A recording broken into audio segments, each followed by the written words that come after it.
All right, good morning, everyone. This is the December 16th meeting of the Planning Matters Subcommittee. It is 10:35. We have a full quorum. And let's just jump right into it. Minutes, we'll deal with that at the next meeting. And let's go over, continue with our continued discussions. And the only people here recording, and we'll skip that, is LCAT. I don't see anyone else recording, correct? Correct. Correct. All right. I think the first outstanding issue that we had carry over from last week was inclusionary, unless I'm jumping over something. Did I miss something? That would be 2.13, additional housing. Right. We had some discussion at the last meeting regarding a formula which John Takena was going to try to help us with, and that's pending. That's pending, John. The other thought on there was just kind of a side comment on here. Inclusionary, there's different types of inclusionary, including anyone, families. It could be also inclusionary over 55. Our conversation, can we focus on one, or does inclusionary, and I asked this as a query, does it have to be all types of inclusionary in terms of calling for any type of age restrictions or so forth? That I don't have the answer to. Well, all the examples that we looked at, through the chair, all the examples that we looked at were basically related to affordable housing and market rate. And so my thinking is that was the thrust of what we've been discussing all along, and not trying to incorporate age restriction. Okay. Through the chair, if the whole development isn't an over 55, just having the inclusionary over 55, I think would be difficult. Just a thought. No, I was just making, I said, I was just trying to see whether that can be a focused inclusionary, or does it have to be an inclusive inclusionary? And I don't even know legally what's allowed and what isn't. Well, I would hope that the formula that we're looking for to include within the packet would somehow clarify what we're dealing with. Yeah, I mean, of course, if you're having 1 or 2 bedroom properties, you're not necessarily looking at, 3, 4 bedroom type. Yeah, through the chair. Please. It's been early for me, so can you kind of get down, what are we striving to get at with this? What we're trying to strive to get at is to put us in a position that we are no worse and hopefully better in our ratios with affordable housing. Okay. I didn't say low income, affordable housing in East Long Meadow. What we're trying to do is not have a project that by its own definition, and again, we're not voting on a project, I have to keep reminding our viewers as well, we're looking at a proposal from the planning board, but the impetus is a project that by its own definition is concierge living. So we are focusing on affordable. Affordable housing that would keep us no worse than our current 7%, and again, that was based on the 2010 results. It'll be a new one in 2020. I'm saying this because we have sometimes first-time watchers here, so I have to do some repeat. And you're talking about census results. Census results, right. So we're at 7%, and this project, by its definition, suggests it's high. It's going to be marketed to higher-end clientele, and that would not be considered inclusion. So what we're trying to do is to say that's fine, but don't put us in a situation like what happened at another project in New Jersey, which I think we've discussed in the past, that we're being proactive on it, and we're coming in and saying, well, at least put 10% of this project so that we don't put ourselves and eviscerate that 7% number. Right, but with this inclusionary for the affordable housing, it is not our right to say there can be an age limit on the affordable housing. That's what I was asking. That's okay. No, I'm just clarifying. Yeah. So we can't say 55 plus. We can't say no kids, no parents with 2 children, nothing like that.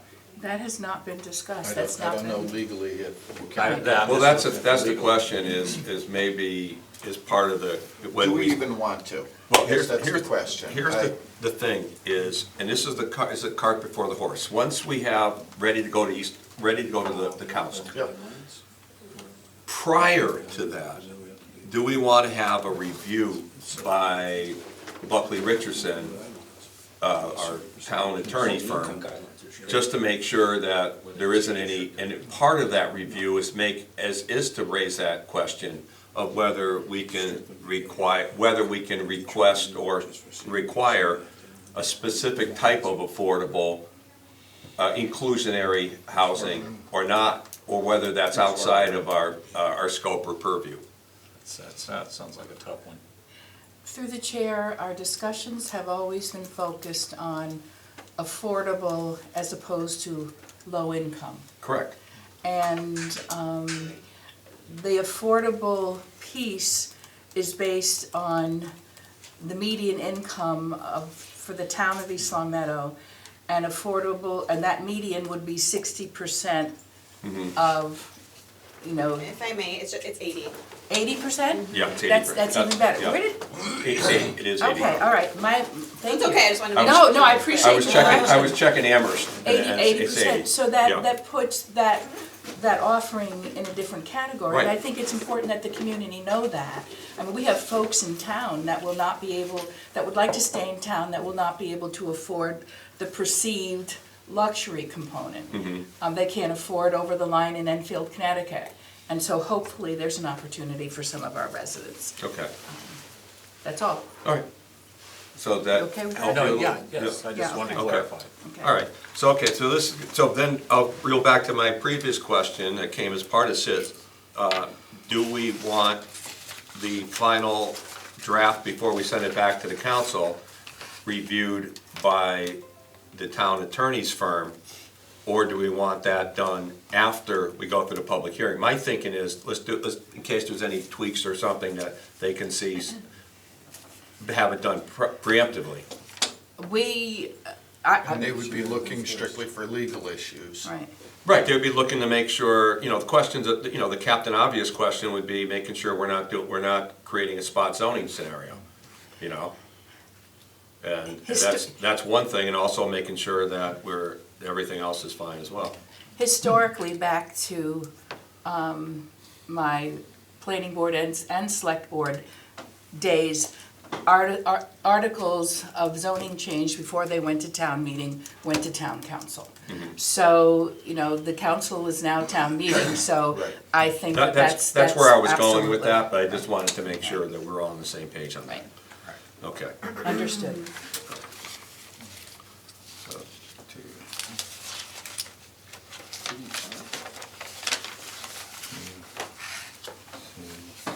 Thought it was 64. That's the meeting, 85? all right, what's the next hot button we have? We got our so we voted on 1530, 3.22, Correct. 4.2, The average unit so it'll be 12 per acre. That was a vote, that's, Yeah, that was a 5-0 vote, that's fine, got that. 4.6, I think 20 shall be open space, still needs lot coverage. so none of these, through the chair, none of these address frontage until we get to the table of uses, is that correct? I haven't seen where frontage, Yeah, I'm looking for that too, because we're not piggybacking off a industrial, we're piggybacking off as a new zone. Go ahead, Ralph. Section 4.5, building setbacks You from want- parcel boundaries shall be, and it gives a front setback. But what front about setback, frontage? but frontage for the linear frontage. Okay, Okay. Okay, because that's a yep. mark I have over here too. Should the linear frontage be No, they're- included in they're this in the bottom. 4.5? What's that? Absolutely. You're looking at 4 or No. 5, John? Because 4.5? that's from parcel boundaries. Okay. We were just trying to figure We're out trying to where figure you out were. where we are. We're on page, okay, we're on section We 4, found you. subsection 4.5. We're just kind of going through everything that we've done before. Any frontage, I would say, would go in the In tables. the table of uses, Okay. okay, so we'll deal with that when we get there. All right, well, still, okay. Wouldn't it be also, just for clarification, to have it maybe change building frontage and setbacks in 4.5? We can. I think it'd be, if I were a person looking to put one of these in, I think it would be helpful just to have that in there as well. That's just my take. What's the rest of your take? But it's not the building frontage, it's the Right. lot frontage. All right, building, lot frontage and building setbacks, or should it be just leave it in the?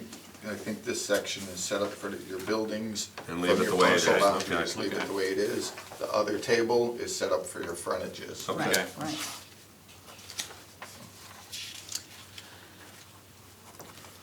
Okey dokey. All right, anything else on, up to section 5, now 6?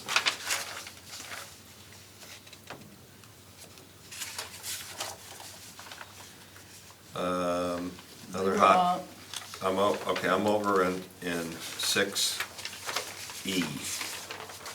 Okay. That was a vote that was taken on October 21st to support that language, and I don't know how the vote played out, I just have, Provided the difference between parking question. Yeah, I'm still in support of that. I know there was some comment our last meeting on it, but I still, it's I'm the- still in agreement that at least the space be still. Green space? Green space, doesn't have to be paved, but the planning board could determine that, but I don't think it should be built upon and then not have useful parking in Agreed. the event there's, becomes more successful than thought of. Correct. All right. The next hot button was the community association. Yes, and you saw the email I got from the other attorneys, from our town attorney, and I still raised questions on it, and I think, as Jane pointed out, I think there's a workaround on it. I think it's just gonna be a little, I think the question is just is determining ownership. We're gonna basically have, I think it's gonna be a percentage of condominiums, all right? And then after a certain amount is sold, whereas the developer is at a point they feel it's financially viable, the rest of it will be in-house, so be kept by the developer as rental units. But none of the commercial space is gonna be commercial condominiums, correct? Or do we have to account for that? We don't believe so, no. Okay. All right, I so was what- hoping, Yeah. you received an email from the town attorney. Right. And, with all due respect, this is beyond my pay grade. I'm not a lawyer, Yeah. and I don't want to be. No, And so I didn't know how to incorporate this language This is into. gonna be basically leaving it the way it is, and then it's gonna become as far as as further discussion on there. We're gonna hit the hot point questions, like I said, one of them was gonna be about, having a direction as far as inclusionary, that is off the table, hey Frank. That's gonna be off the table, but this will be one of them. It'll be, the question is, as he indicated in his response, is when they do the review, is to see whether, is there gonna be a logistical issue as far as, like I said, we just asked the question, and again, we're not focused, I have to keep reminding everybody, myself especially, we're not looking at specifically this project, but this project is the impetus. And the question is gonna come in to say, all right, now we have a blend of an association, as a standalone, being a member of the association, okay? And then is there gonna be, is that association also gonna be part of a commercial condominium association as well? So are they gonna be integrated into each other as well? So in other words, we have a condominium, we have developer-owned apartments, and we have commercial units that we don't know whether they're gonna be developer-owned or they're gonna be, commercial condominium as well. and working out this association for the entire project, how can there be percent ratio of ownership? Or does each tenant have the same voting rights as, I just wanted to make sure we're not, there's not gonna be any type of, that we're clear of what is being done. Let's use John and Joe as an example. Right now, they're not sure, historically, if I wanted to open up a business in one of your places, I would be a tenant in that business. I would not be an owner of it, or do you have ownership rights if I wanted to buy a commercial condominium? No, you'd be a tenant. Okay, so, We do not have any commercial condominium projects. all right, We retain ownership of all of our commercial and rental property. So our expectation here is that we're gonna have a master declaration that's gonna cover the entire project. Right. That master declaration will say that everybody has the right to go everywhere. So I think the town's interest in my master declaration is that it provides for cross-access for cars, people, bikes, all that stuff. Everybody can walk and drive anywhere they want Right. and park anywhere they want, and that all the utilities can go anywhere they want. So I think that's the town's interest in terms of our access and utilities that our master declaration would take care of.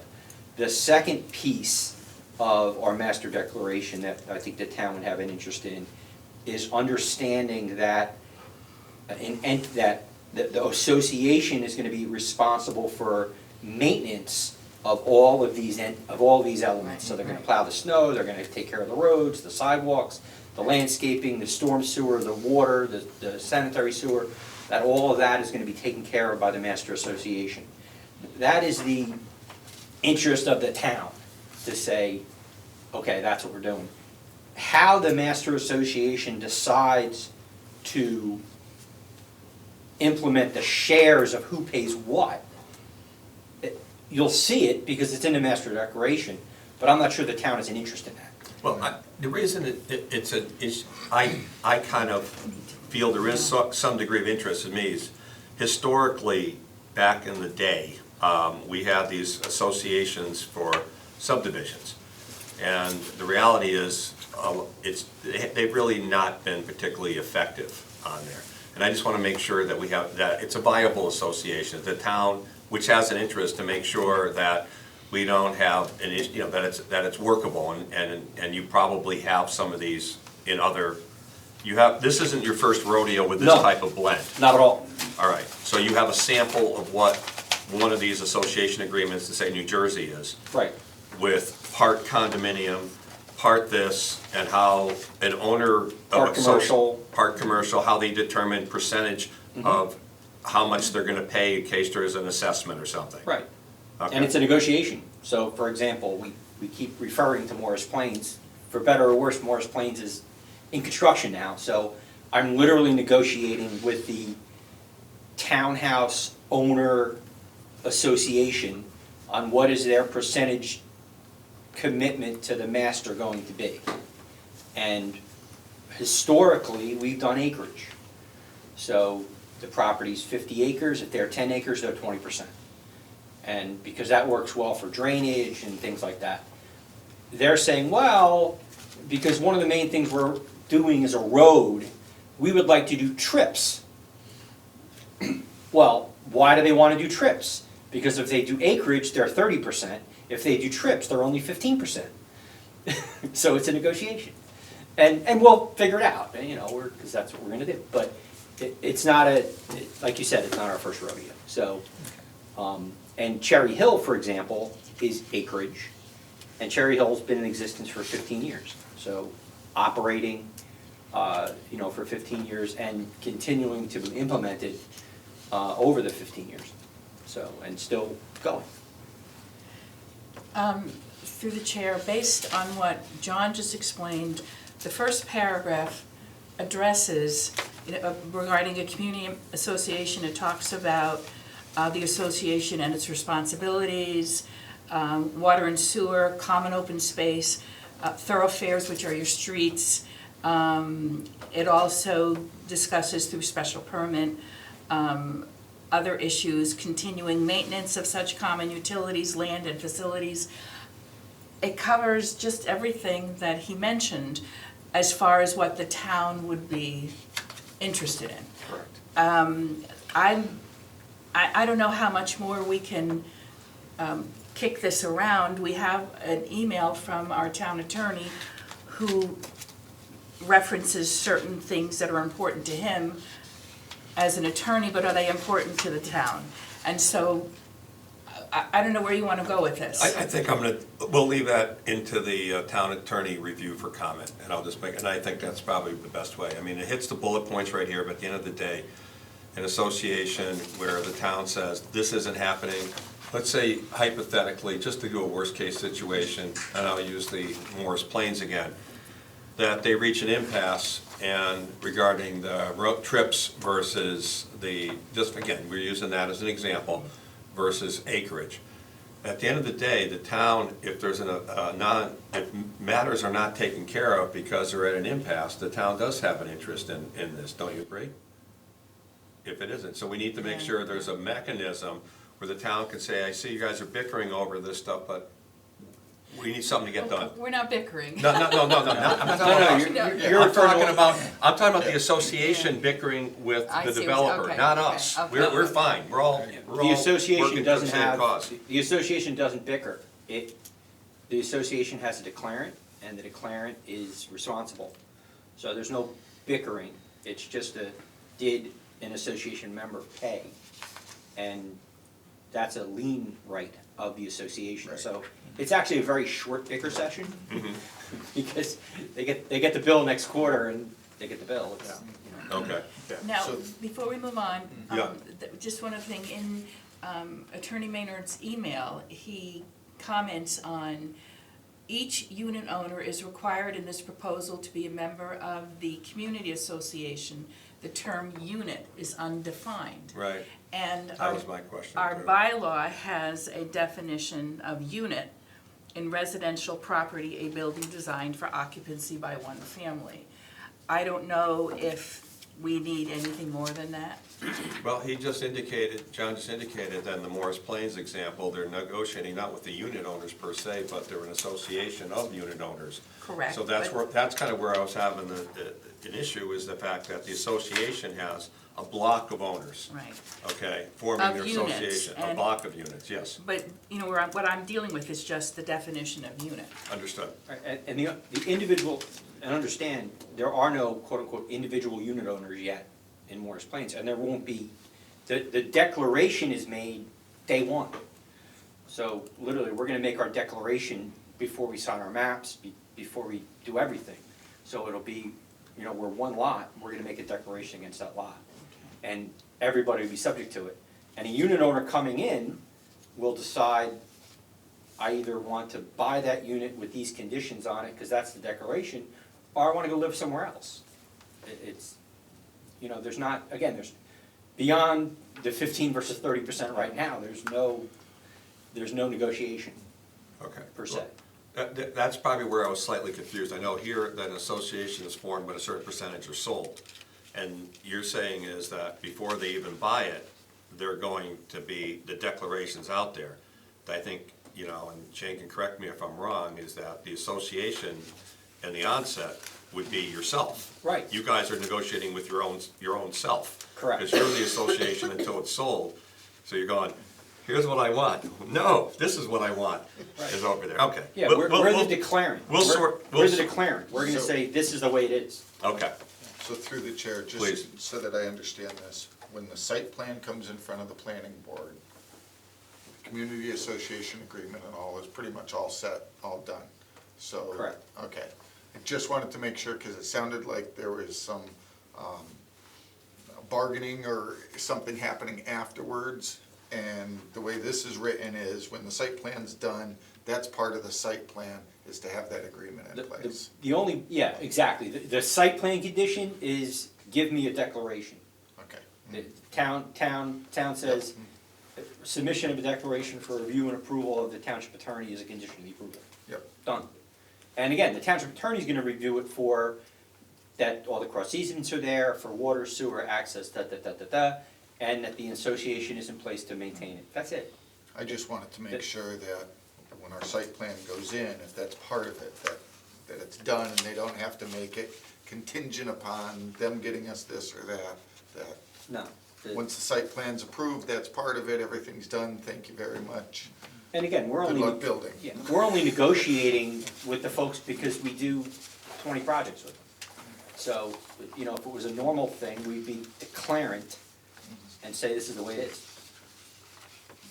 Which ironically is what they did to me everywhere else, but it's, when you deal with friends. Okay. So at this time, we're good with the language, Should be. and I then think we'll so. let the lawyers We see will, if something yeah. needs to be adjusted. You got it. Perfect. All right. So are we going, I guess, there is this, we're done with this, no final, we're done, we've been through it twice. Do we ask, is there anything else out there that people, Yep, that's what that's the next question. Okay, we're looking now on page 7 of 7. And any thoughts, anything before we start going into the next thing, the table of uses? You guys are gonna hate me for this. Go, I know I'm not gonna hate you, bring it on. Bring it on. When we originally started talking about heights of buildings and Right. all, it was for a mixed-use district. Right. Now that we've turned it into a village style, are we still comfortable with the height being 50 feet? To me, a 4-story building does not entail a village. Just a thought, wanted to get other people's thoughts and processes on it. To me, a village is more 2-story shops, you know, maybe apartments above, multiple down below. 4 stories high coming in on a main line, lining both sides with 50-foot buildings, doesn't seem to be a village. And again, maybe it's because I was born, raised, and never moved out of East Long Meadow, and I haven't seen a lot of different areas. I haven't been to Huntsville, Alabama. I haven't been to a lot of these, New Jersey. So I just wanted to throw it out there and see what the thought process was. Why would it be a detriment for having a 4-story? I didn't say I know, I'm detriment. just trying to saying, find out. does that fit a village concept? Or does that fit more of a mixed use, I'm gonna call it a downtown or an urban area concept? It's a good question. Let me think, go ahead. and, you know, I struggled with this and I acquiesced to the 50 feet. Because I wanted to send the message that I'm trying to look at things outside the box, but I'm also still concerned about this occurring somewhere else within the community. Right. A 50-foot structure in the industrial garden park area will not be as obvious or as out of place as somewhere else within the town of East Long Meadow. And Miss Connie sent us a link to where she lives. And I looked at it with great interest. It's beautiful. And I also looked at it with, you know, that's how I envision the residential piece, not 4-story apartment buildings. And so you know, I'm happy to talk about it again because this is our last chance in terms of, before it goes to council.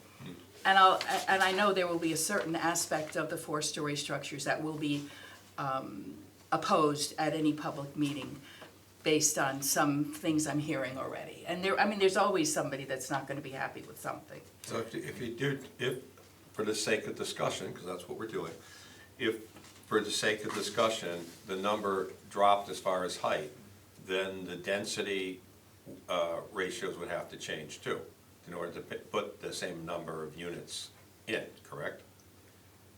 Per acre? Can you still do that when you're not, can you still have X number per acre without it being 4 stories? Yes. You can? From what I can see, doing up my layout design, I don't think there's any issue with the number of parcels. I think it would cover more of the Right. 40%, that's allotted for building coverage. It'll cover more of the area, obviously, because you're not going up. What it would change would be the decision we made, 2 stories above retail, and then, so that would be a 3-story structure and then a 4-story structure.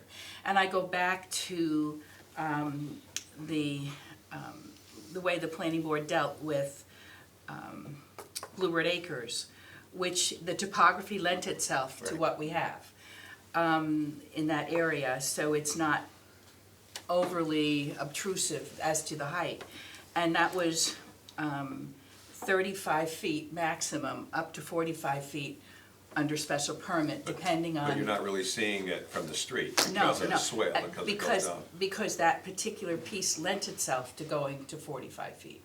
And what I had originally proposed in this document was that, the height requirement was 35 feet, and then anything above to 45 feet would be based on the structure or the plan and the conditions with special permit.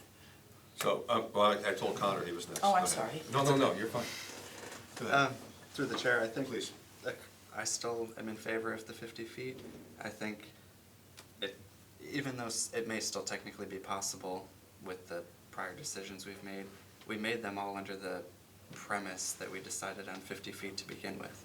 So it would almost seem like we'd have to go all the way back and make sure that they all make sense all over again. And I don't think that that's something we should be doing. Additionally, part of the allure of mixed use for me was that it allows you to maximize the land use vertically instead of taking up tons of acres horizontally. And so if we're changing our opinion on that, And that you know, changes the perspective of the entire concept for me. And part of the lure of mixed use for me was more commercial more commercial ratio than what we're proposing. And so I guess we're making changes continually with this. Yeah, and the thing is, just to step in, remember, having this discussion now is very useful and fruitful, because, you're gonna have 3 of us are on the council, the other 2 are gonna be in the audience, and then we're gonna be revisiting this matter and the 2 public hearings. So so if these are issues that are in the back of our mind, this is still an appropriate time to discuss it, Right, so. okay, through the chair. Please.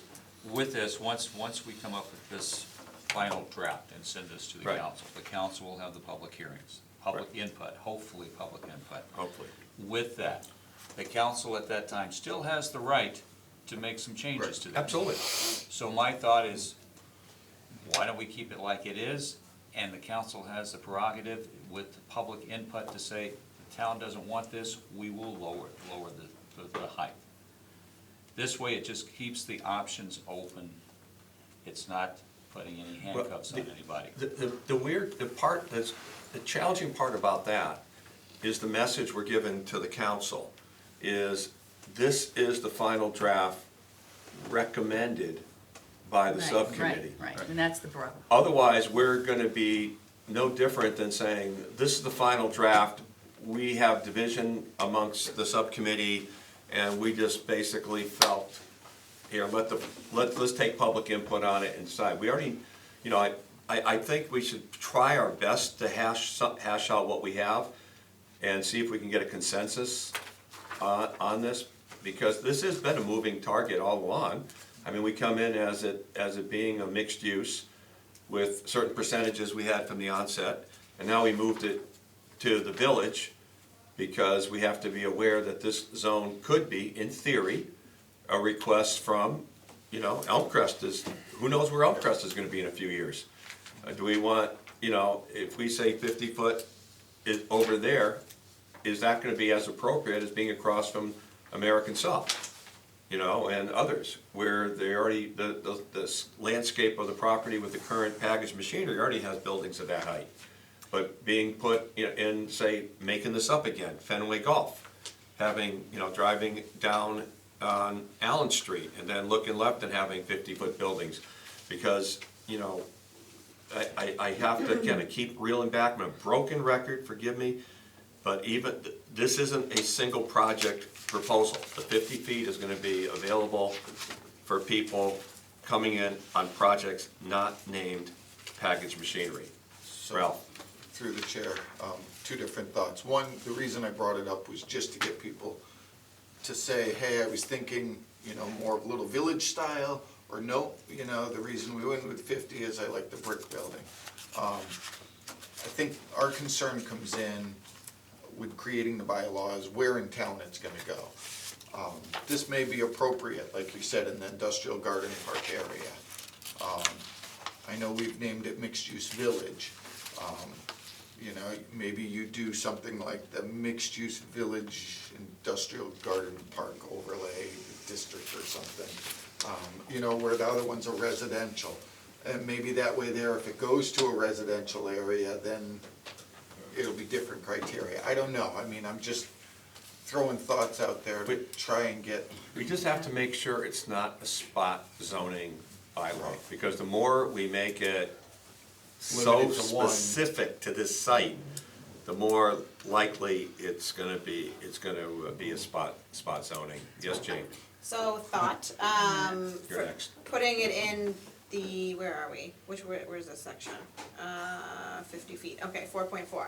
So why don't you say 50 feet with 4-story residential limit and 3-story mixed use in underlying zones that were industrial garden park No, or no, industrial, that's what and he then was just saying, 35, no. no, but then 35 in Gulfwood, so you put that all down there now, so that people have limits going forward. No, this, I don't think that's spot zoning, I because, kinda think it's kind of basically, fitting. no, because you're laying out the parameters as to each zone now, it's not saying Each specifically this underlying zone. zone. All right, well, that could be one of those questions on there. Anyway, Marilyn, please. That was basically where I was trying to think, if we wanted to modify the text to say, the height requirement, reflective of the previous, or the surrounding zones, or the previous zone that it's in. But I see it work on Parker Street, in a residential zone for 35 feet with a 45-foot addition under special permit. Well, how about if we start with Parker Street, you're talking about, again, The Bluebird Estates, right. The start point is 35 feet because it drops down. You can have 50 feet if it drops down. Is the measuring standard 50 feet visual from the street? No. Our standard for building height. Yeah, is off the ground. You take points around the location and you average it all. Right. So it may be 20 feet at the front of the building, 30 feet at the back. Right. That means your height Exactly. is at Right. 25 foot. And the reason why I acquiesced to the 50 was based on the explanation we received in detail about the necessary Mechanicals. infrastructure that takes place within a building between levels as far as air conditioning, HVAC, insulation, whatever.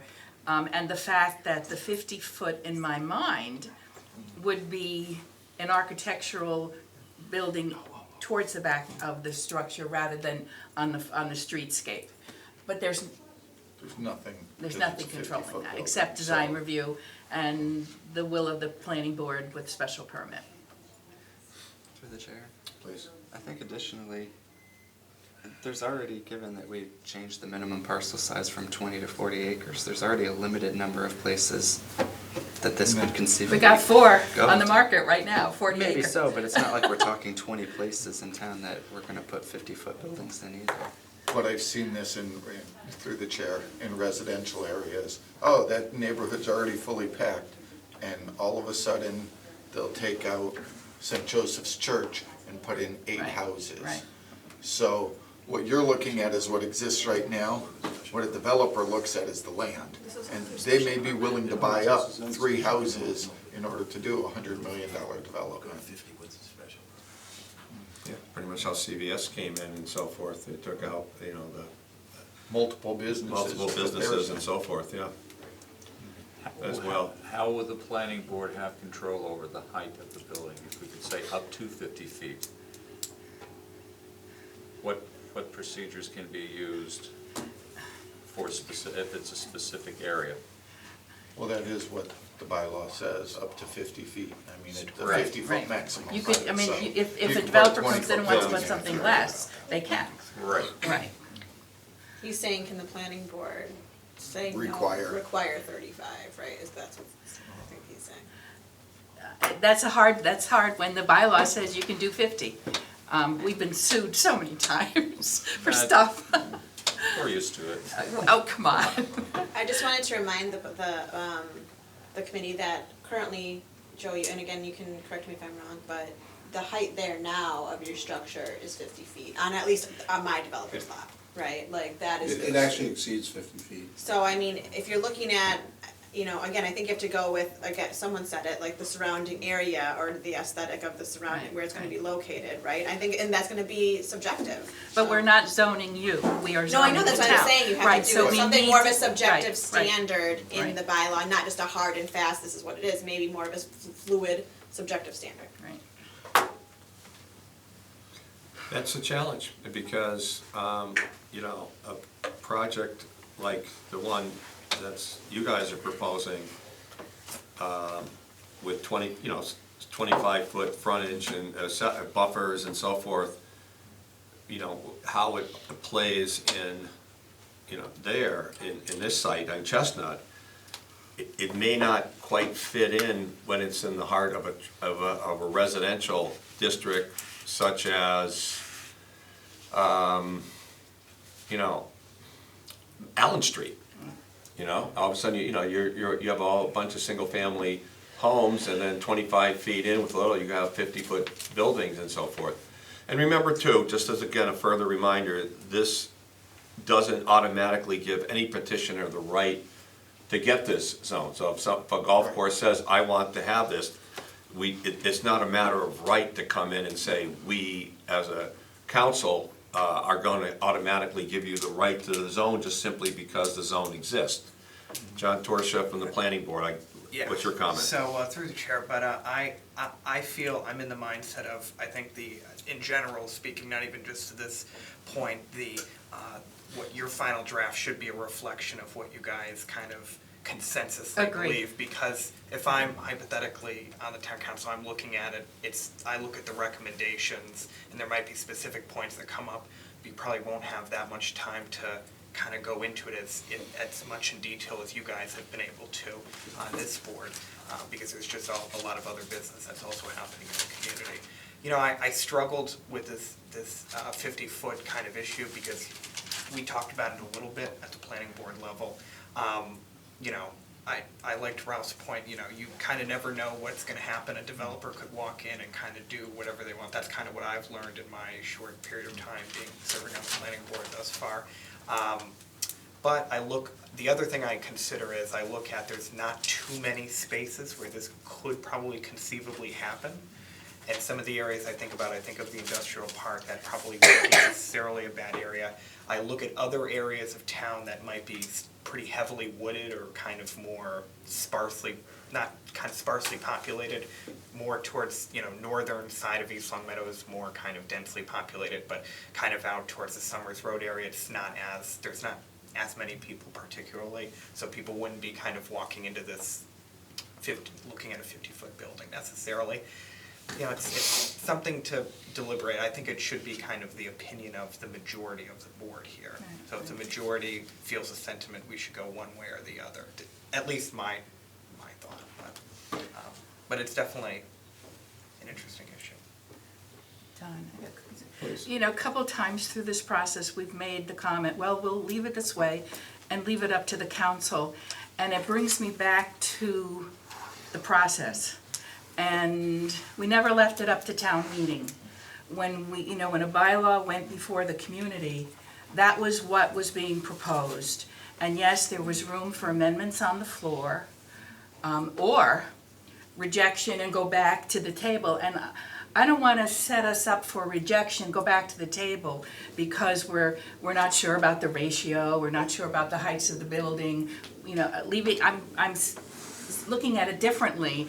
This is a subcommittee that is doing all the legwork to make a solid recommendation to the council.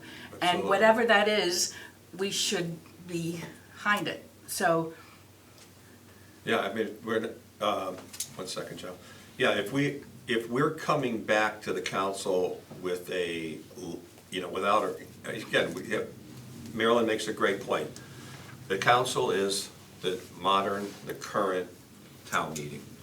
And in town meeting, if it went from the planning board, a petition from the planning board, an article from the Board of Selectmen, somebody would speak on behalf of the board and make a recommendation of one way or the other to the town meeting as a whole. And that's similar to what we have here. And if we're not on board, we're saying we had all this and we're not clear on the 50 feet versus not, maybe there is a way, and I don't have the answer, that without it being spot zoning, that we could say 50 feet, but put a uniform standard relative to where the project is. Because, like I said, this type of project, go ahead, Ralph, I'm watching your eyes. I think that's exactly what we were thinking, and like. But how can we do it then not it being spot zoning, that it's fair and equitable to other of these 3 or 4 parcels throughout the town? And Joe? Through the chair, the last time we did a slice of what it would look like, first floor is at 12 or 14 feet to allow Yep. for chase lines and Yeah. equipment and everything else, and on top of that, you'd have another 10 to 12 feet. So you'd have a ground floor retail space or commercial space, 1 story, and then a residential unit on top of it. But then what happens if you have 2 stories of residential? So that's what you're maxing out at. So that's what we were doing, taking a slice of the building, showing it sideways and saying, this is what you'd have to build and how much space you need to build it. And that's how we got to the 50 feet. Oh, I'm not disputing, thanks, Charlie, I'm not disputing how you got to the 50 feet. I think the question is a future John and Joe coming to us off Allen Street or next to, or Elmcrest Golf Course, hypothetically, where a project of 50 feet doesn't stand out when there's already over 50 feet in there, when it's across the street from, other commercial buildings. But when you're right next to, condominiums, or you're right next to single-family houses, and your 50 feet is like, hello down there, type thing, where it changes their, it's not set back as The far. perception of 50 feet is, what is that 50 feet? Because we had left this sloping roof at that point to say that's what the roof line was. It wasn't actually living at 50 feet. But that's your project, again. Another project may not have the sloping roof. It says 50 feet, so it could be an architectural design flat roof, where they're up, they want to have a nice vantage point of looking at a pond or something of that nature. Again, we're trying to, our duty Trying to think is of the whole not just for Yeah, this I'm looking particular at it for every project. project, that's Yeah, what we're doing. so like I said, just pretend it's Fenway Golf. Again, hopefully that's never gonna be the case, but let's say it is Fenway Golf, because I think it's a great operation. It's a great thing for the town of East Long Meadow and its youth and families. But if it is, you're right now, right on Porter Road and Allen Street, 25 feet in, and a 50-foot flat roofed building where it's over there, it's going to be hell low, and the question now becomes, can it be something where, as was alluded to, without it being spot zoning, that says, okay, if it's an industrial zone, whereas the median height of buildings around the project are this height, you can go this height. And if you're around in a residential zone, where the median height of buildings within, say, a 500-foot circle are this height, you can't go over this height. Right, and then through the chair, what I'm trying to do is say that, flat roof, within the building code, you'd have to have on the first floor a certain height, and then within that building code, you'd have to have that much space in between, and the Right. second floor and the third floor. It's not gonna get you to somebody standing on 50 feet looking down at somebody. You wouldn't be there. You'd Well, have to be someplace. what I'm trying to do is come up with see if we can come up with a standard Through the that building code. fits, not so much the building code will speak for itself. I'm talking about in terms of, let's say you have a whole bunch of single-family houses, 50, what's the standard height right now of a single-family house? It's 35. Well, that's the maximum. 35 for height. this district. Right. But see, we already have a standard for this multifamily type use, and that is 35 feet up to 45 feet under special permit. You know, that's a residential standard that's already in place, and that's the piece that I supported earlier on. Right. And if, Mike, through the chair, my question is 45 feet with special permit. 5 feet, is it gonna make that much of a difference with 5 feet once you're up already to 45 feet? it might on Pease Road or South Bend Lane. If you're on Pease Road in South Bend You're Lane. assuming that the special permit is going to allow you to go Right. Right, that extra 10 or 15 feet. absolutely, so. This kind. Through the chair, if I may, I would like to just bring it back to spot zoning, and I'm looking at an article from Planners Web, which is one of the resources that professional planners utilize. So what's a planning commission to do in regard to spot zoning? While the commission is not qualified to make legal determination of spot zoning, it is nonetheless the gatekeeper of identifying that such an issue may exist. It is therefore appropriate for the commission to defer its decision and consult with its municipal attorney before voting to approve the rezoning and referring it to the governing body for adoption. And to sum up, spot zoning must Connie, be if addressed. you don't mind speaking up just a little, Can you because speak she up a little can't, bit? this We can't hear you. You can't hear me? She can't, No. she can't. I can. Oh, okay. So spot zoning may be addressed upon the facts and circumstances of each case. Okay, it's individually examined. As such, when faced with allegations of spot zoning, the courts will closely look at factors such as the size of the parcel, the anticipated public benefits, the consistency with the community's comprehensive plan or master plan, and the consistency with surrounding zoning and uses to make a determination of the validity of the rezoning. Now, we Thank you. have, what do we have down the road a bit? We have the fields at Chestnut, right? That's not too far down the road, right? Okay.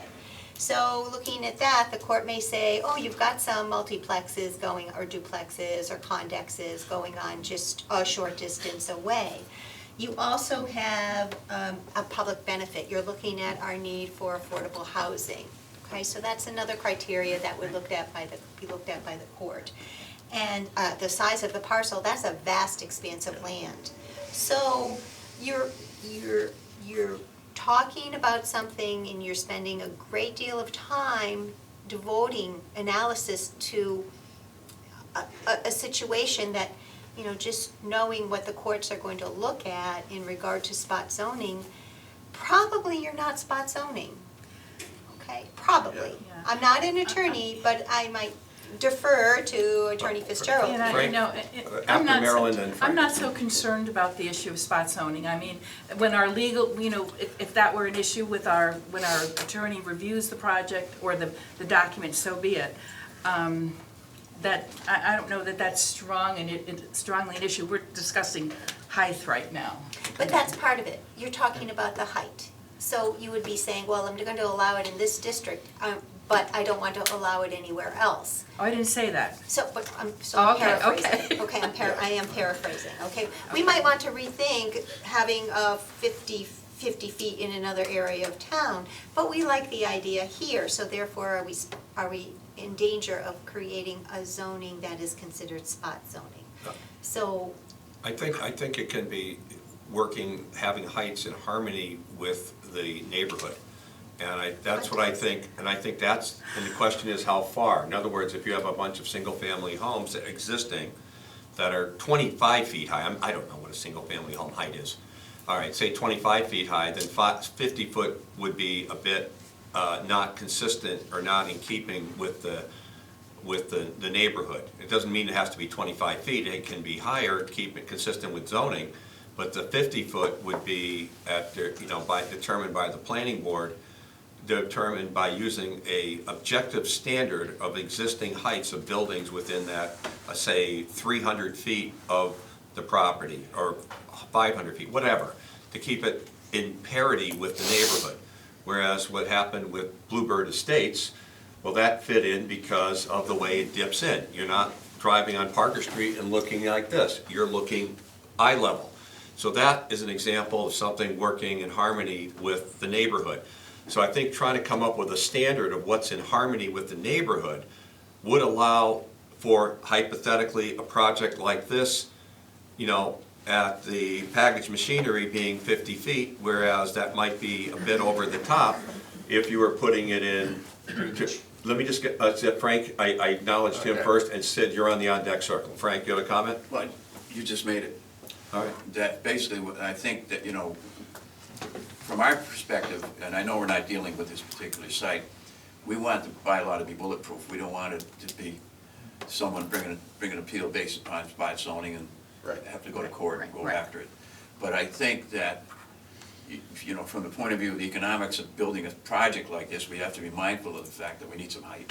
And that, in this particular site justifies it. I guess that's the way I would put it. Yeah, you just have to come up with some language I that. think come up with some language that has to do with conformity to the neighborhood and that kind of thing. Right, and that come up was- with an objective standard, giving the planning board latitude, looking at the site plan, and, you know, and then have, you know, because it's pretty clear, if you have a bunch of like ranches, and, you know, the whole neighborhood happens to have a 40-acre piece, that's gonna stick out, and that's not gonna necessarily work. It has to be some objective standard that can be used by the planning board to determine height requirements. Sid, I said you were next, go ahead. No, you had mentioned, when you jerked your head up and saying, look at the 50 feet ahead.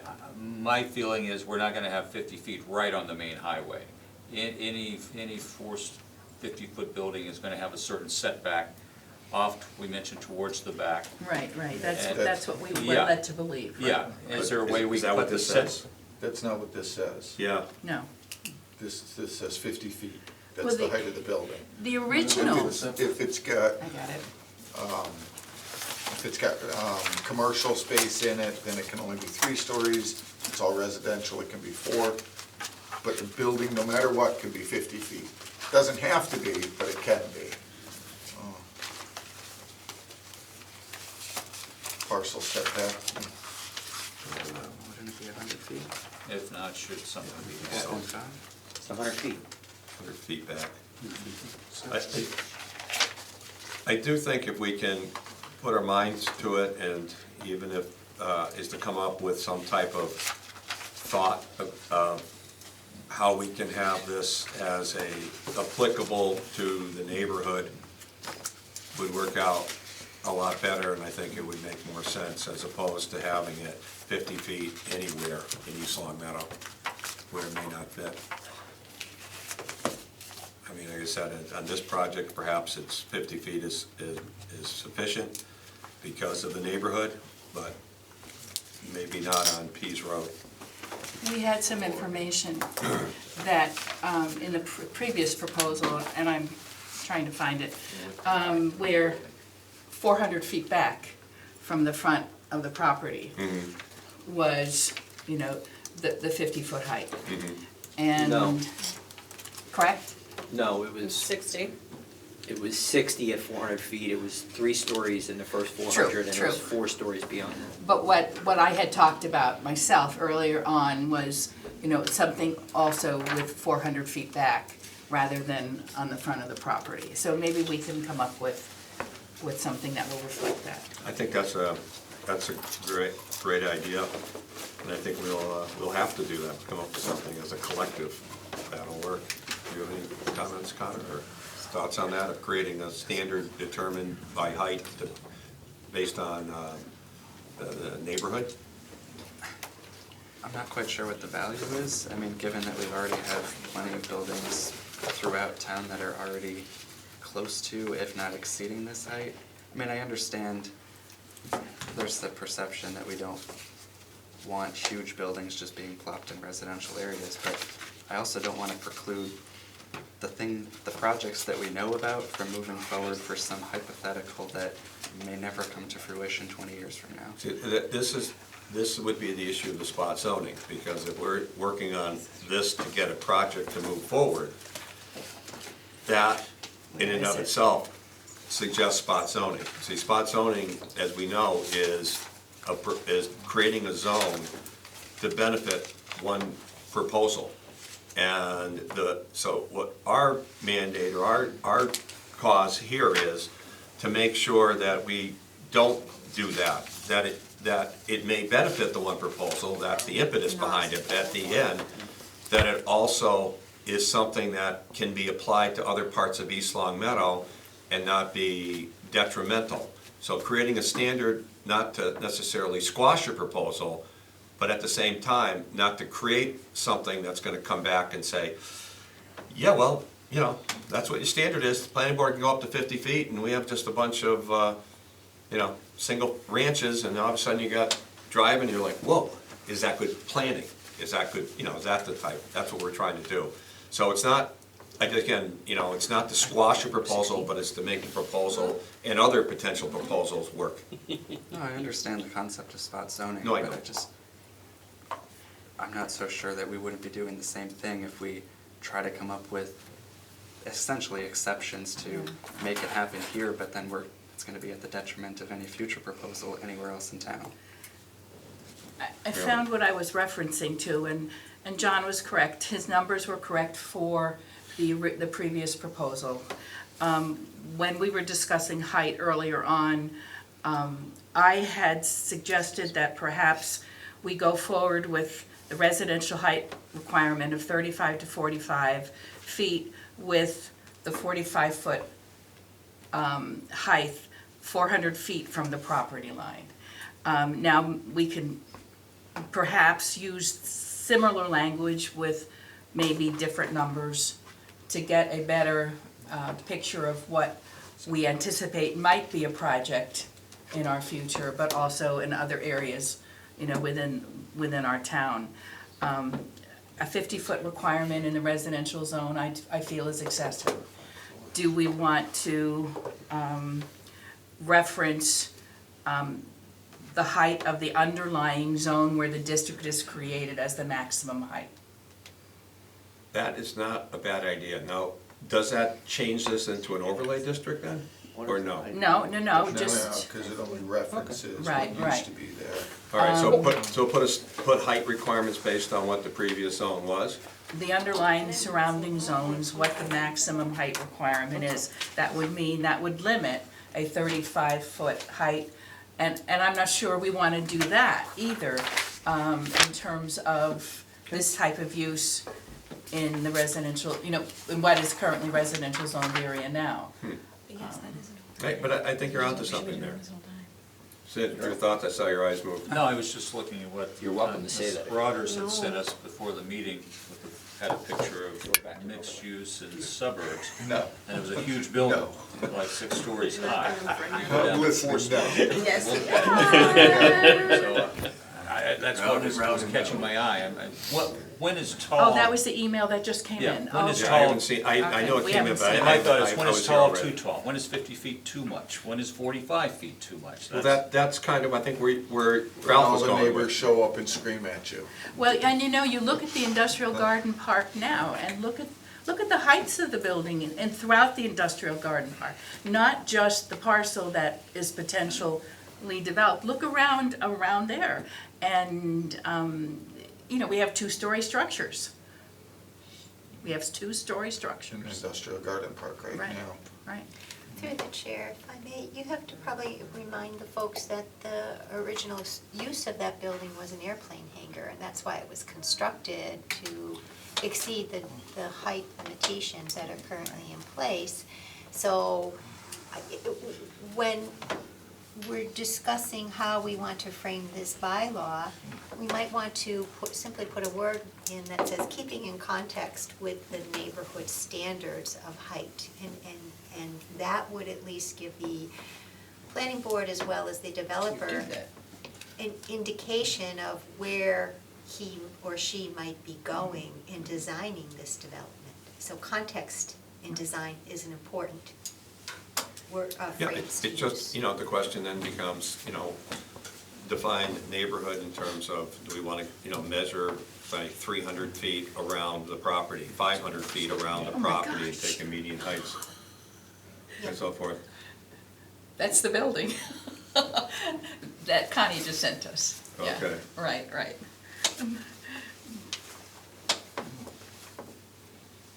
Yeah, I haven't read the email yet, I know it just came in, No, so. I haven't looked at it either, yeah. Okay. 4 stories doesn't look that big now, does it? Because that's more than 4 stories. That's huge. over there. Okay, so Ralph's point, the height. Connie just made a valid point about having it in terms of the neighborhood. And his question is, running with your point, do we want to come up with a standard where the underlying zone and using a benchmark of what the neighborhood is and using that as a standard for height? How do we do that? That's the million-dollar question. Puts it in, or do you simply say that the standard height's 35 feet, but the planning board may go up to 50 feet? Within, excuse me, through the chair. Yes, Connie? Within, as you said, a linear,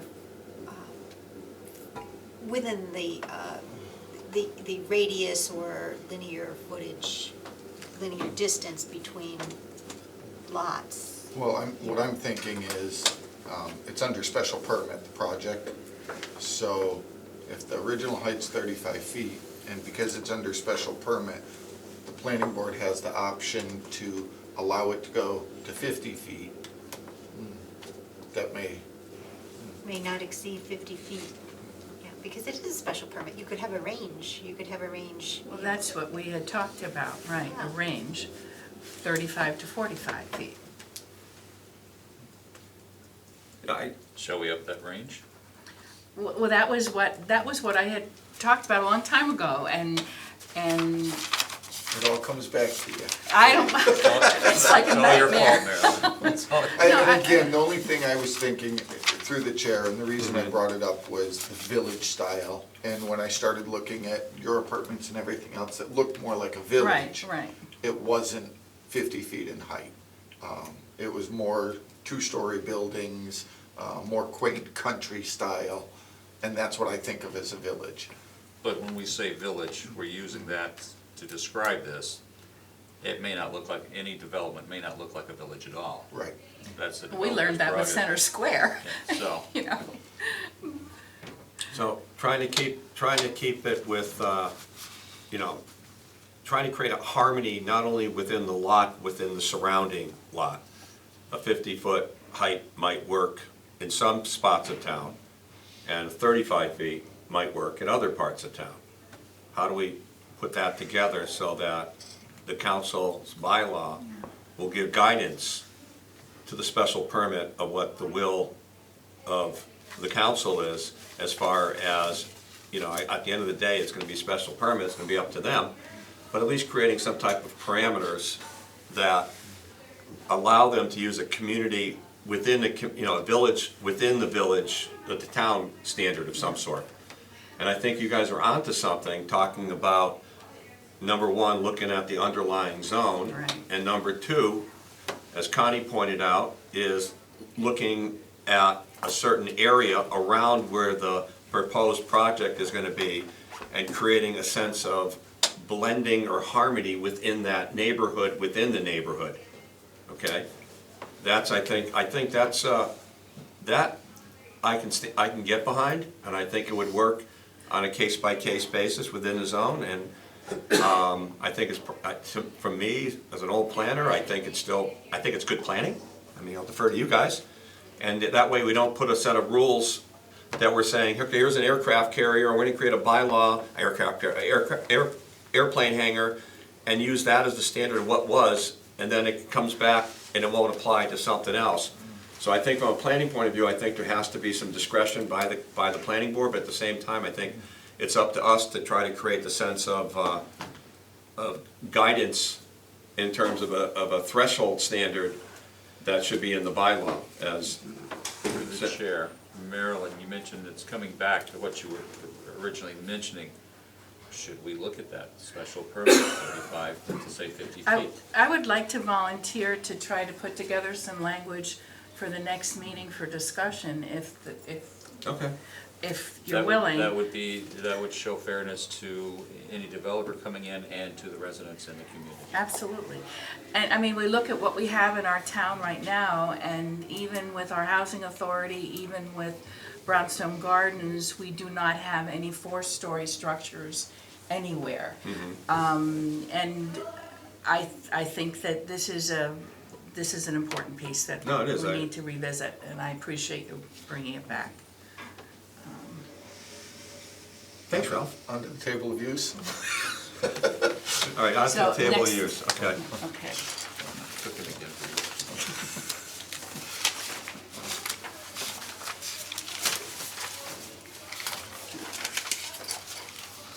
And may I also reach out to our friends on the planning board, if you have any suggestions in terms of language that we can discuss, please forward to us Okay, as well. thank you. And we can, and I'll share it with the rest of the group.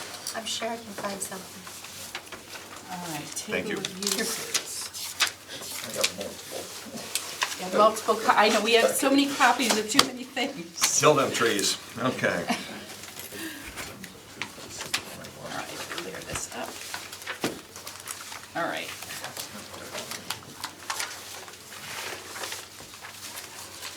Where did we stop? I have a question. Go ahead, Donna. The last time two meetings ago, when we went through the table of uses, we left off at 3.092, commercial vehicles. 092. I think.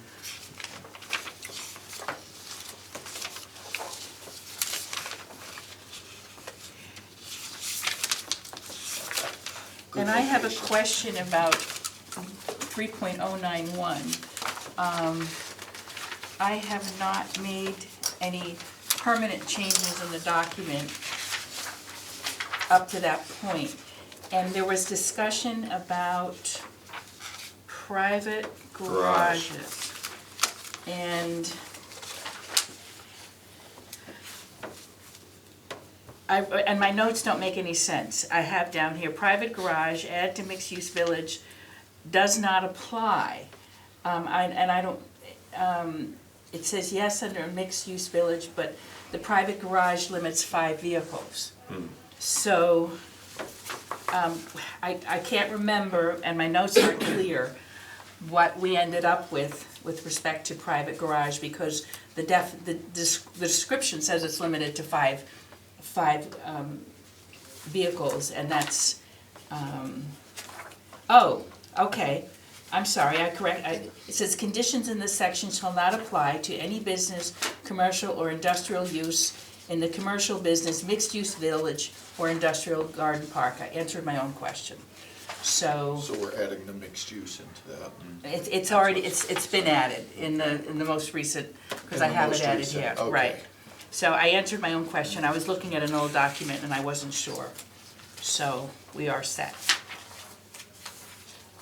Okay. And this is, and the reason it shall not apply to any business, okay, or Well, business because use, they so will they may have garage. They will have garages with all of a lot of their townhouses or the model would have, garages. We don't want to limit that, so. And this doesn't impact commercial parking garages. No, which we don't have anyway. Commercial parking garages? Yeah, let's say for whatever reason What's they the need. next thing on your table of use, Right. 3092, commercial parking, garaging for So commercial. she said the next one is 3.092 is garaging of vehicles. Or are you talking about No. large scale commercial garages? Oh, Yeah, sorry. that's what I'm talking Okay. about, yeah. Right. Basically, you have a business and they overflow parking into a garage, so that's not addressed at all, right? It wasn't suggested, And that's no. not, John or Joe, that's not part of your proposed thoughts of putting in that type of garage? No. All right.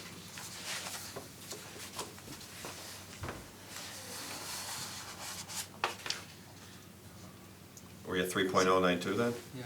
Okay. I do have one question on that. Yes, Connor, please. It's presented right now at no for mixed-use village Right. district. My only question is, would that preclude a business that operates in there from not having a commercial vehicle that they own and use? Like, say if a small store has like a little delivery van, would they not be allowed to park that?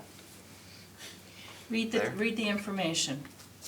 The restrictions are basically for the residential zone, all the residential zones. Yeah, it applies to AA, A, B, Right, C, right. and ER. That's why it's not applicable to the mixed-use village.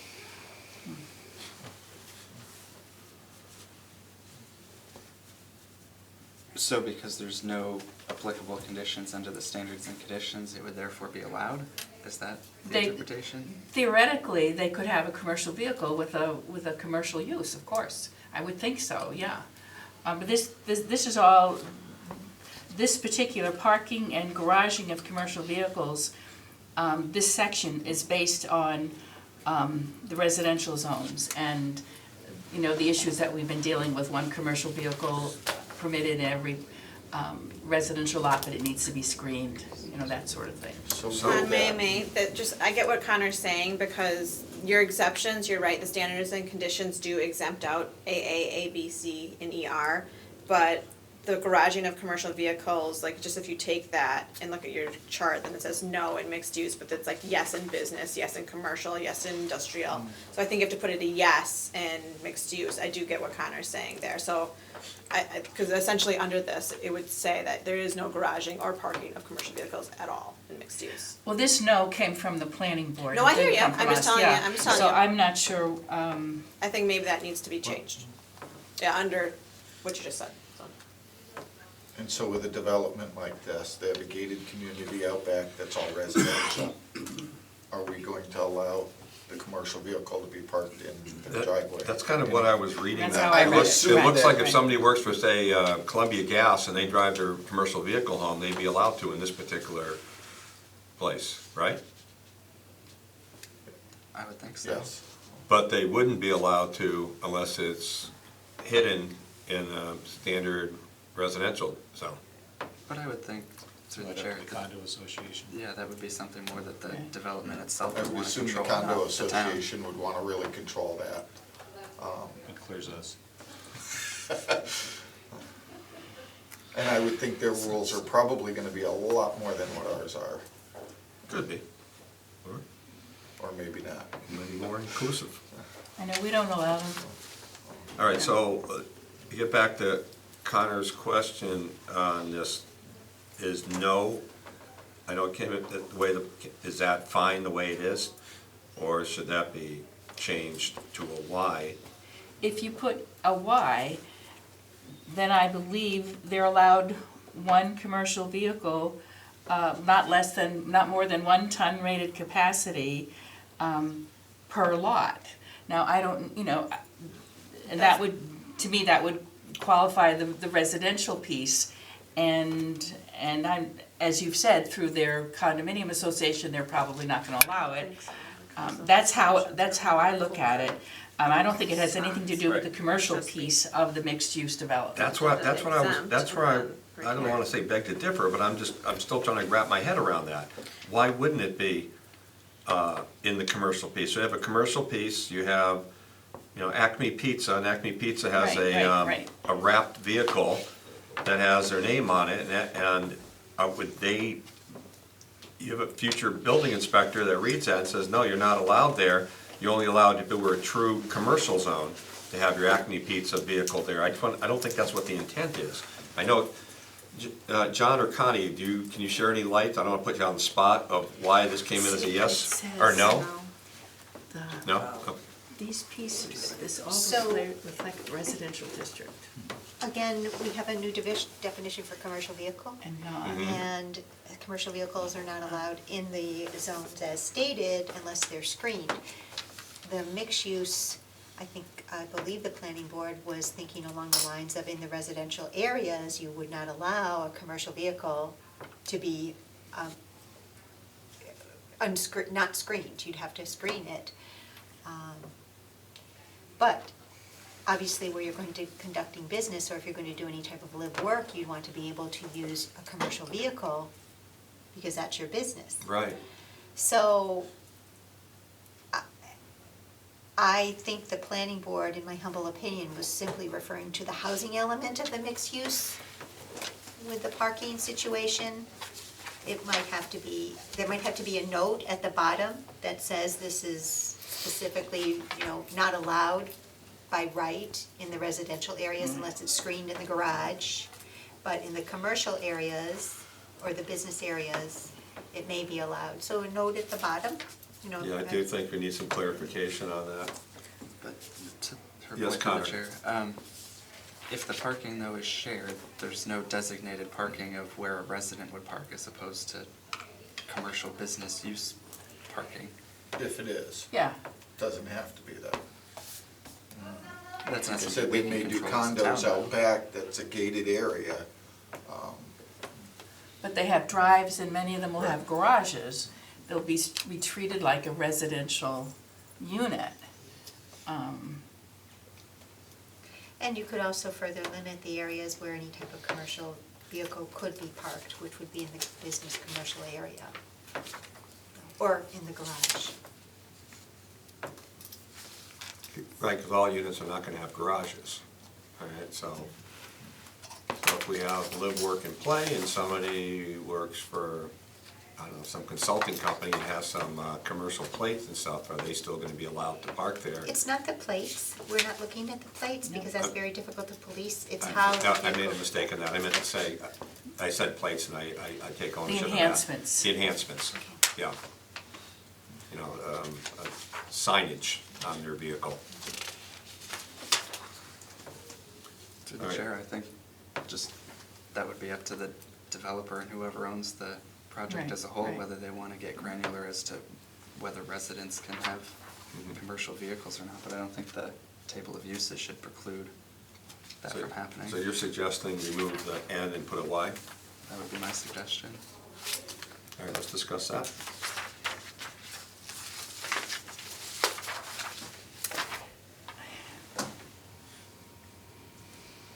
You're looking I at would, me? I would No. tend to agree. Or do we want to put, as Connie suggested, some maybe additional verbiage somehow? Well, I think that's within the confines of the association and their master deed and what, you know, what they will be looking at in terms of the delineation between the residential piece and the commercial piece as to. And this, I'm going to reel back to the association comments I made earlier. There's two associations. The association you're thinking of with the rules and regulations is a condo association, which is going to be a portion of it. The association right. they're talking about is a responsibility for maintenance and upkeep and moving forward. It's more for that, not necessarily rules and regulations as part to behavior or controls as a condo association would have. So I do think we need to kind of tweak some language in there that suggests that if that's, you know, what we want, is to say, because some of these are gonna be members, are gonna be renters. And renters are not gonna be part of the association. I'm gonna suppose that the property manager is gonna be, or the owner of the unit is gonna be part of the association. But I don't wanna get into their turf, because if you have too many rental units as a part, it precludes certain type of financing. You see that in a condo in Springfield, where there's a high percentage of single owner owning a number of units. So I do see this being a fragmented type project. You're gonna have a portion that is a condo association, and their percentage of common ownership is gonna be a function of of what they have. And then you're gonna have a separate, not part of the condo association, again, correct me if I'm wrong, we have both attorneys here and the developer, that's not gonna be part of it, because otherwise you will have a problem getting, unless they change FHA rules and so forth, what do I know? They're gonna come in and say, listen, we're gonna look at the financials, and you got too much control by one individual, there's too many rented units. If the condo is part of the, you guys are owners and own a 30% share of the condominium association, that creates its own set of issues. Am I wrong in that assessment, or? No. No? So they're gonna be separate things. So the association's gonna have a set of rules for the condo section. Cut that out. Now we have the non-condo association, which is gonna be strictly apartments, not part of the Chapter 183 setup. It's gonna be a separate thing, all right? That may not have the controlled rules and regulations that the rules and regulations as determined by who? not the developer. It'll Maybe actually, in the it'll onset, actually have more. they'll probably have more, because the condo association, if they get requisite, they can make changes to their rules. You know, so, Ralph, So with mixed-use parking, are we gonna make them identify which parking spot is for which unit? Because, hey, you're in this apartment here, so you can't park in this spot, but if you go to the next spot down, that's on this business, and yeah, your commercial vehicle can be there. I don't think you can do It's it. You're not going to, because I don't think unenforceable. you if can. we dial back 90 minutes ago, we You just can't. said You everybody's just gonna can't. be able to go everywhere. and Exactly. park everywhere. Right, right. And that's why I think switch it to a yes and let's move to the next one. Let the association and everything handle where the commercial vehicles are gonna be parked within. I do agree with, and the fact that when it was originally no, they were looking at the residential piece. Right. That's because the other piece is unenforceable. We need to vote on this. Sure. change it to no, or do we want to change, or why? I move that we Concrete. change 3.092 to yes for mixed-use village Any, district. any language suggested? I'll second the motion. All right, we have a motion made to change, you know, 3.092. MUV, wait, that'll be changed to, you know, we'll be changing the lettering on that. I did change it. Okay, You don't I have have the the older current, yeah, you version. have the whole version. Yeah, all right, to, Y. Correct. Correct. All right, any discussion on that? I'm hearing none, I'll call a vote. All in favor? Aye. Aye. Okay, so it's a Y.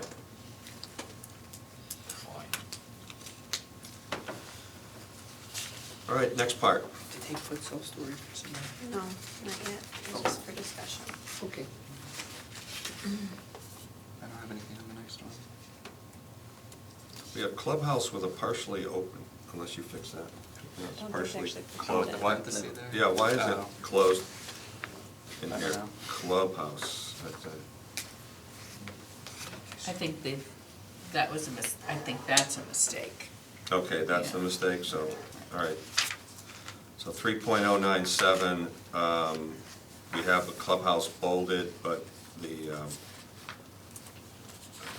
okay, so clubhouses are not allowed anywhere, including golf recreational? See, this was added, I believe. Why would we not have a clubhouse in a golf recreational district? That seems to me Well, like under the standards and counterintuitive. conditions, it's intended for residents and guests in the mixed-use district. So why are we having so this is specifically for the mixed-use district, but we have a clubhouse. So if somebody wants to buy a golf course and they want to put a nice golf clubhouse, they're not allowed to? It seems to suggest otherwise. Yes. In 3.025, there is golf recreation uses is permitted, and it has like C, a golf clubhouse, and D, So then the that should, conduct of a restaurant. so then I'll reel back to this. Why do we have a bunch of no's across the board? And why can't, why do we have it, you can see why I feel it suggests otherwise. We have defined clubhouse as yes, but then we have it here as a no. I think it makes it seem like the other one was specific for the purpose of golf, whereas Yeah, this would be it's just- specific Okay. for The the other one was purpose of. specific, a golf Mixed use. clubhouse, not just a clubhouse. Okay. I still don't see any advantage to have clubhouse not be in a golf recreational. I don't see why that should be a Y, or at least put down except, clubhouse is a term. Okay, if you go back to 3.051, that deals with membership clubs of sort. If you see they're not allowed anywhere except in the business zone, they're not allowed in the golf recreational either. The golf recreational text has the specifics that are permitted in that particular zone, and a clubhouse, there's it's all part of if you look under golf recreational, there's one restaurant or clubhouse that's allowed, but it's in a different, it falls in a different category than what this states. And that's why it's not allowed anywhere in this section except in business, and then it's under special permit for mixed-use village. But for clubhouse, Then I would just put NA, NA, NA, NA, NA, NA, not applicable across the board except for mixed use, since we're limited in scope to mixed use. Well, that just makes more sense, it creates less confusion. Not applicable because our definition under 3.071 is a clubhouse that's a specific clubhouse intended for residents and guests in a mixed-use district, and I don't think we should create confusion but it by does, having ends but it does. across the board. It does conflict in my mind with 3.051, where you talk about membership clubs, large social, recreational, and community center organization, and it's not allowed all the way across, and then it's allowed in, under mixed use, under special permit. So what's the difference between this club and this club? I think a membership club is. Like a VA. Like a, where you have to belong to it, like VA, Knights of Columbus, ICANN. But it says social. It says social, it says recreational, and community center organization. I mean, and it's allowed in mixed-use village under special permit. Through the chair. So how would you, Thanks, Connor. how would you define a clubhouse intended for residents and guests in a mixed-use district versus a membership club which is social, recreational, and community-oriented? I think we should try to bring that language in 3.097 somehow into 3.051, and then have it, have a, and then I say. think it's there, to be honest. Perhaps, We have it, or just change it to what? Go ahead, Connor. perhaps the difference in language is that the membership clubhouse doesn't necessarily mean members of the mixed-use village. It could just be members of anyone in the community, whereas this clubhouse, 3.097, is specific to the residents And of the guests. mixed-use district and not just of the general public. I think Connor's right, and I Yeah. think that's what I remember the planning board discussing. These are accessory uses as well, where you're talking about in 3097, Right. whereas it's a principal use in 3051. But I do think it creates some type of confusion by having the ends across the board until we get mixed use. I would rather just not, if the whole point of 3.097 is exclusively for mixed use, I think it just clutters the definition, or it just creates confusion by having those. Does it even belong in a community bylaw? I mean, If the association wants to create a does club. Elmcrest have one? You mean the Elms? I'm sorry, the Elms, No. I apologize. The No, Elms, it does no. not, okay.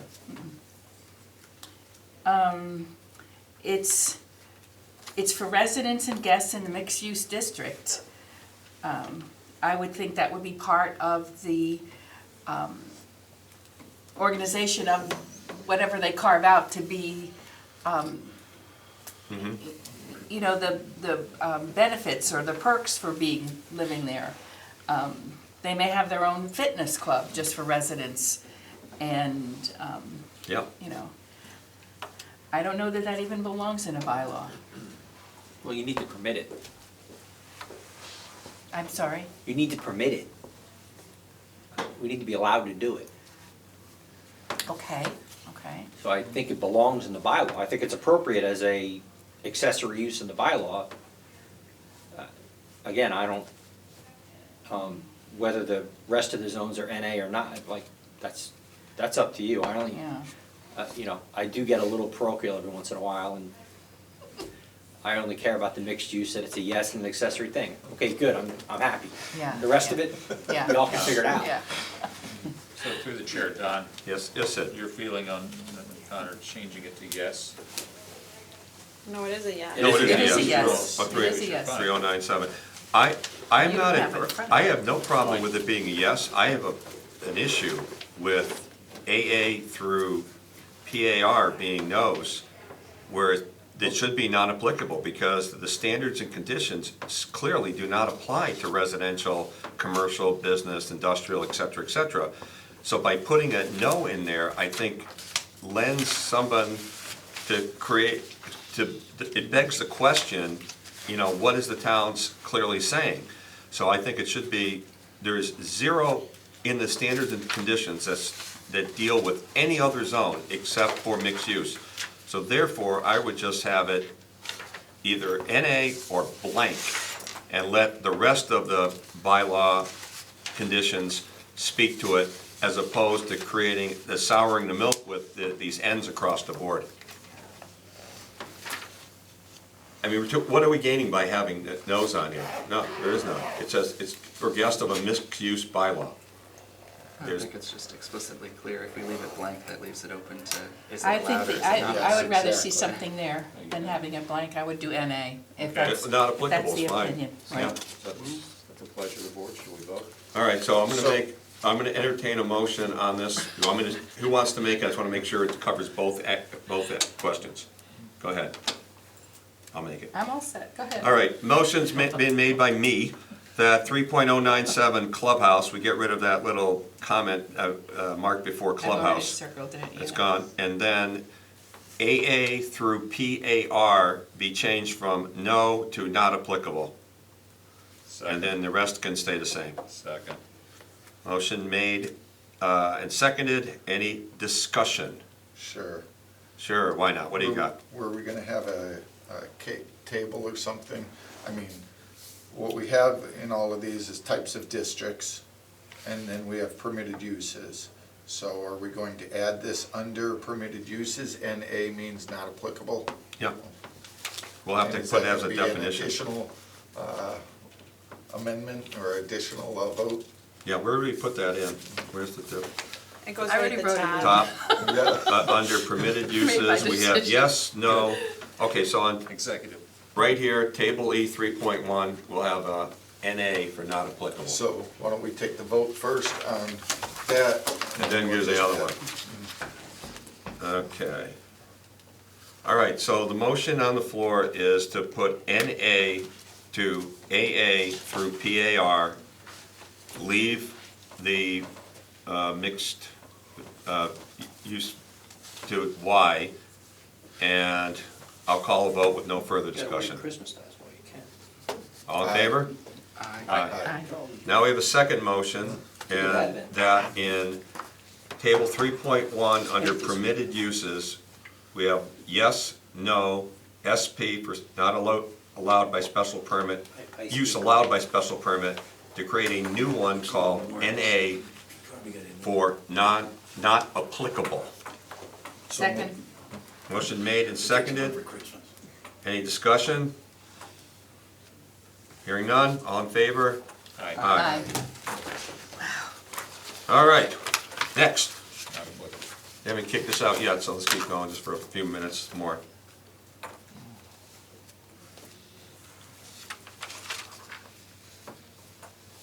So did we make changes to 3.10? 3.10. We did, that was a while back, under the text, now this is another one where it's Yeah. all left open. Public transportation to include bus stop, regional bus, rapid transit bus, or shuttle bus. And that's allowed under the mixed-use village. And that would be public transportation locations? Facilities. Yeah, it doesn't make sense to, Well, the word facility was there, but we crossed it out. Yeah. to include a bus Well, the stop. facility, I think we crossed it out because we were thinking like Oh, but- Long Geo Bus right, Company. right. Yeah, these Yeah, or two, yeah. Instead of a facility, like bus stop or physical something. structure or Right. something. I don't see why Well, public it- transportation in certain zones would not be allowed. Through the chair, if I may. Please, Connie. Elaborate. So the thought was if there was a bus stop, you could also have a kiosk there that might serve coffee, Right. something, Right. bagels, donuts, Right. that a vendor could sell in a space that was safe, sanitary, and confined, so as not to create a situation with the Department of Public Health. So if you have a bus stop, and you want to offer amenities, you want to have that facility available. It's not going to be the Longeo transportation site or what have you. It's just going to be a small kiosk that would enable these services to be provided to people who might be waiting for rapid transit bus or the bus that's going to take them to the airport or, you know, wherever the destination might be. Or even if you're getting an Uber through the Or shared. an Uber, yes, that would be the Uber, where the Uber could pick you up instead of trying to find you in the complex, because that can also be tedious for Uber drivers, as well as patrons who are trying to make arrangements. So the facility, you're talking like a little kiosk to get, whether it be a hot dog, a sandwich, something like that, while you're waiting, Or just And- even like the bus stop. Just to sit in, maybe. Yeah. just to sit in. Shelter, Well, right. I'm just going a few different ways. When we start talking about food, would that prevail someone from doing a hot dog cart, or would that be? Not allowed in town. Well, that's what I was getting at. I do. It's fine, a hot dog cart's permitted. The bus stop. Again, there's a difference between a public bus stop on the street, and then, once we cross our front property line, then it's private property on my side of the line. And things that I wanna do on my side of the line need to be in here. Right. Okay. To put it in context though, my shuttle bus area in Fairways is 2,000 square feet. Like, you can get a cup of coffee, you can sit there and wait, you could, you know, it's a lovely little place to sit there and wait for our shuttle bus that runs you back and forth to the train station 8 minutes away. You know, so, yes, maybe I would have a shuttle bus that could run you to wherever, or run you to the airport, or run you to the casino, or run you to whatever. So yes, so you would permit that facility to be on my private land. So it could be a pretty bus stop up by the street, like if you wanted to have a stop for where the, where the regional bus would stop, or the local bus, or whatever it's called. Or the local county paratransit maybe, whatever it is. And then in my facility, in my building, I'm gonna have a space where you can sit and wait. Maybe that's where we send our Uber drivers, and, that's a great idea, actually.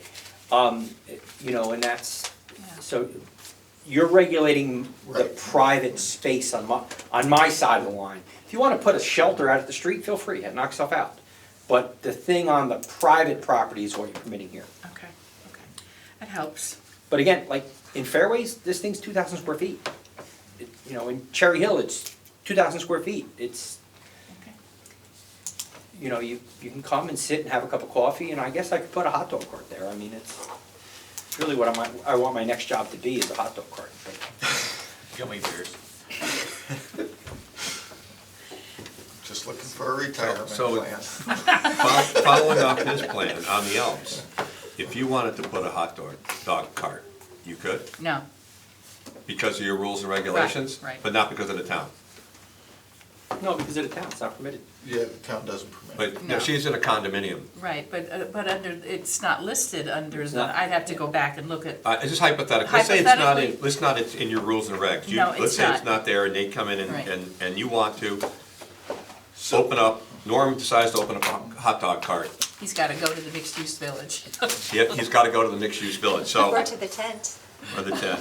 All So I right. think when we changed the wording, at least my intent from Mine as facility well. was that I didn't wanna see a long Jill garage in there. Not that For we their wouldn't, commercial. but, yeah. Agreed. So okay, so we understand the explanation. Public transportation areas, kiosk, I mean, it works for me. How it's listed, except we need to put something in place of facilities. Yeah. Space? Accommodation?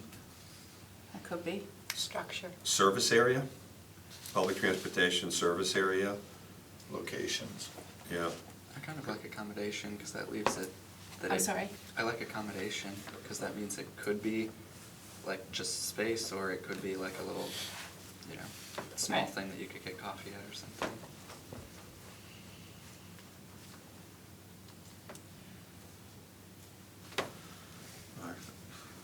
I just think a combination or. Or service area? Service area to support public transportation, bus stop,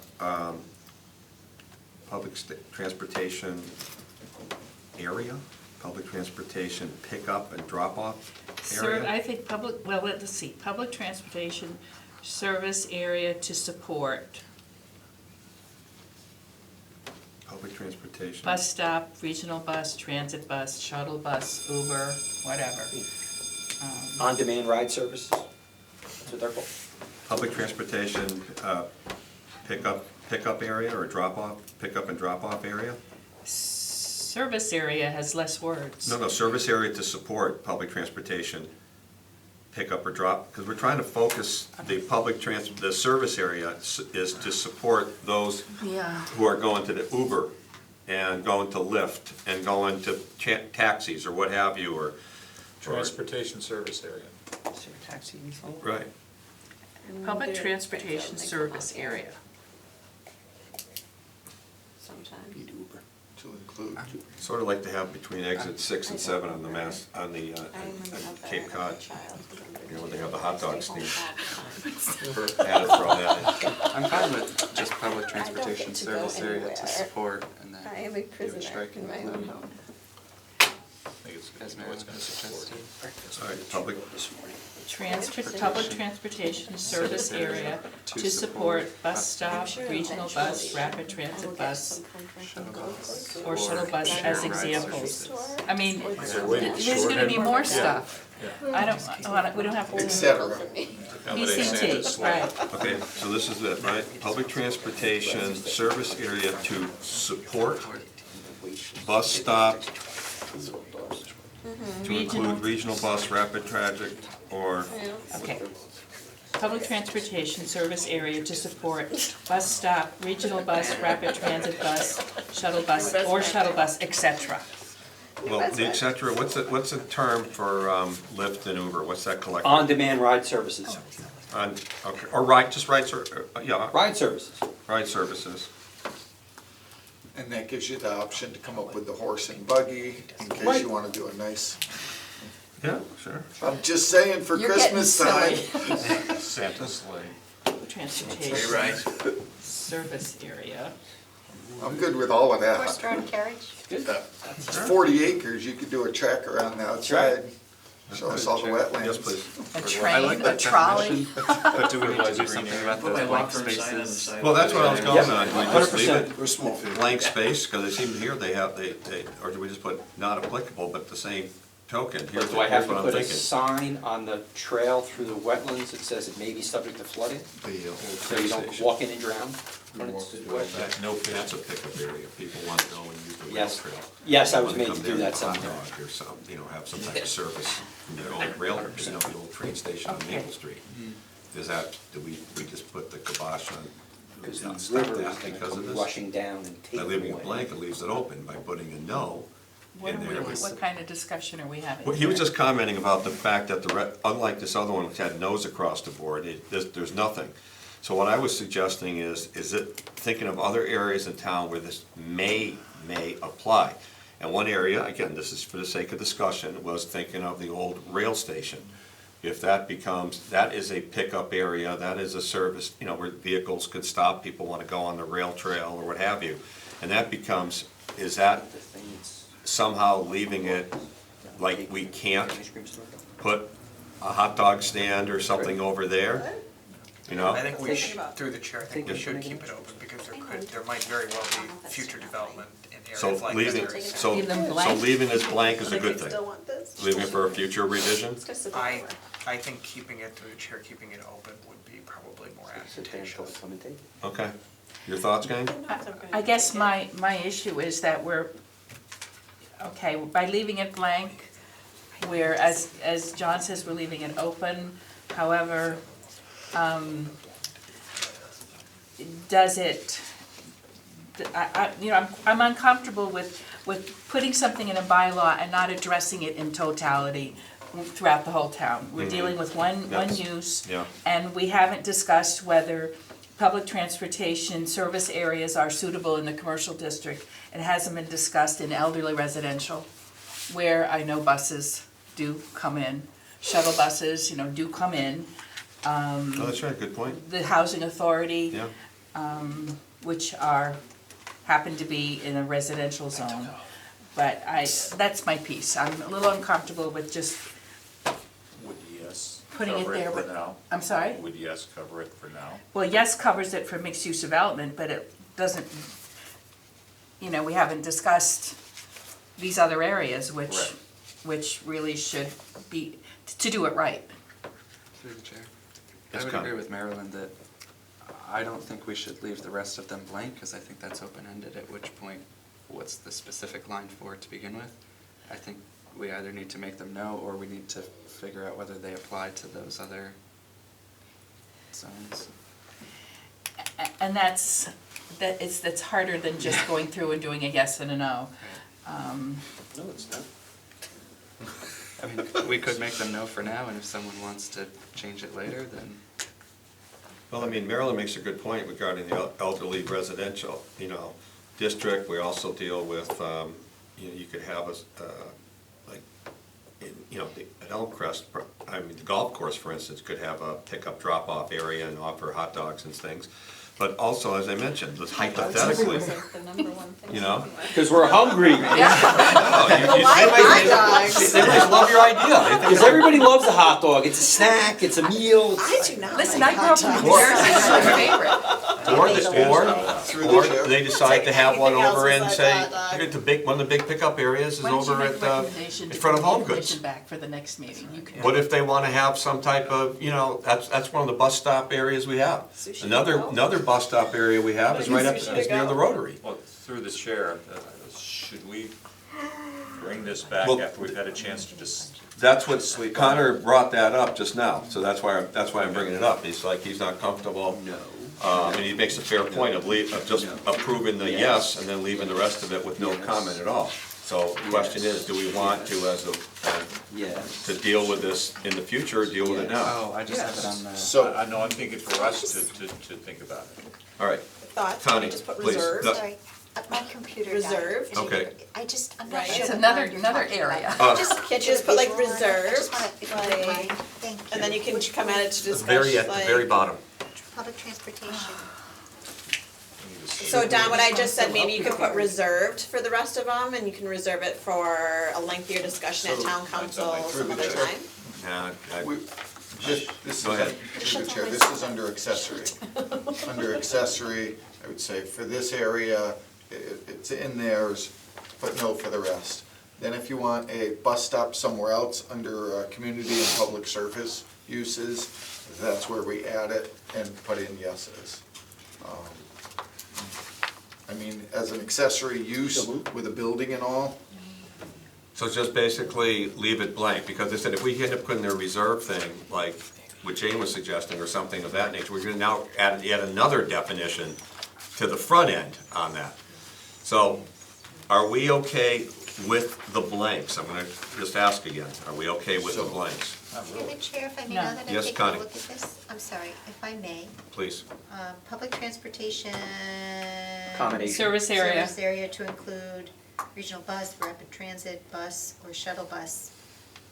Under residential AA, I would suggest you say no, because you don't want somebody to build such a structure in the residential AA, nor A, nor B, nor C, but maybe an elderly. Maybe if we construct a new elderly residential, that might be a good place. Commercial, certainly, why not?